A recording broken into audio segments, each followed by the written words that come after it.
No matter what the change is, we know that our people are the most affected by change. The first thing we need to take care of is people. What is underlying? What is it that drives us as a human being? How do people respond? Where do people come from? What is it that drives people? So I'm going to explain to you the principles and the core needs according to human needs psychology. The first of our core needs is called certainty. It's also the need for safety. It's the need for security, and it's the need for comfort. The second core human need is the need for uncertainty. The need for uncertainty is also the need for variety, the need for adventure. The third of these core needs is called significance. It's a need to know that I matter, that you value what I have. It is a need to feel important. And the fourth need is called the need for connection, is also the need for belonging. There are two other needs of human beings. There is a need for growth and there is a need for contribution. These two needs at the bottom actually enhance the four needs at the top. The four needs at the top are called the needs of the personality. The two needs at the bottom are called the needs of the spirit. Poshin Kanri takes care of certainty, uncertainty, significance, and connection all in one fell swoop. Poshin Kanri simply means this: set strategy and cascade it down to the level where we can take some actions. True management is when we can create flow effortlessly and flow all of us in the same direction. This is Poshin Kanri. If you don't do this as a leader, your people are walking in your shadow. They will be as lost as you will be. What is one thing you're almost certainly likely to come across when we talk about change, when we talk about what can happen in the midst of change? Resistance to change. You'll find fundamentally four different categories of resistance to change. The first category, the first 2.5% of our population, these are our innovators. These are the people that come up with the harebrained ideas. These are the people that go, you know what, why can't my pizza be delivered by drone? Not all of us can come up with those ideas. The next 13.5% of the population, these are our early adopters. But the innovators and early adopters, they are driven by the need to be first. The next 34% are our early majority. The early majority will come on board when they see the innovators and early adopters will come on board, and they want to know that it can work. That's their psyche. The next 34%, these are our late majority, are the ones that are the risk-averse people. They're the ones that want to know that they will be okay and that their environment will be okay before they come on board. So they'll appear as risk-averse.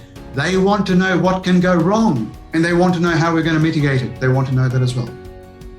And guess what? There's a 16% of the population, the laggards. Why do I need to come on board in the first place?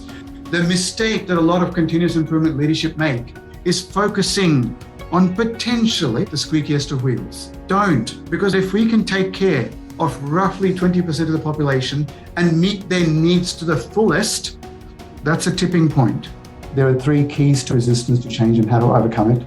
The first of the keys is you need to communicate to your people in the right way. The second of the keys, communicate to the identity of the person. The third of the keys, it goes to our values and our beliefs and how we as leadership behave. When you show them what's in it for them, you engage their sense of significance.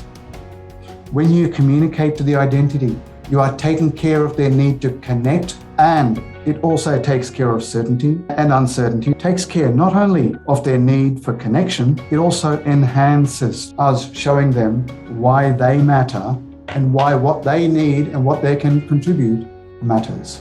When you respect the person, when you respect the process, and when you can show by your actions that you go and see, you are more than likely to bring on board 90 to 95% where you are choosing to roll out the change. John Colliacovo is my name. I work for Visi Board Victoria here in Melbourne. My role was to propose the plan, but we engaged with the leadership team in refining it and developing it, which in essence just developed that buy-in from management. But we still had to answer the question of what's in it for them. It was part of their career development, and we reasoned with individuals that they would be in a better position after doing the training to actually make direct improvements themselves. In addition to that, we've also got, on a weekly basis, we discuss progress. In fact, for the last couple of months, we have been inviting one or two people doing the training to give a quick 5-minute summary of what they're learning and how they're applying it. So that's been really good. Whatever they need, we try and support them as best we can. And I think one of the other things that we have done is we haven't just been narrow-minded and just tried to drive this training the way we started out. We've made adjustment along the way. I'm heavily invested in this, and I touch base with individuals weekly, monthly, often. That's how they're managing it. Their managers and the people are doing the training together. They're supporting each other through the training and their lean projects as well. I think that also helps with the traction and is helping with the execute. So everyone's learning the same thing at the same time. So it all supports that, sustaining that momentum. How much do you need the board support? You absolutely need it. And guess what? At Visy, they have it in spades.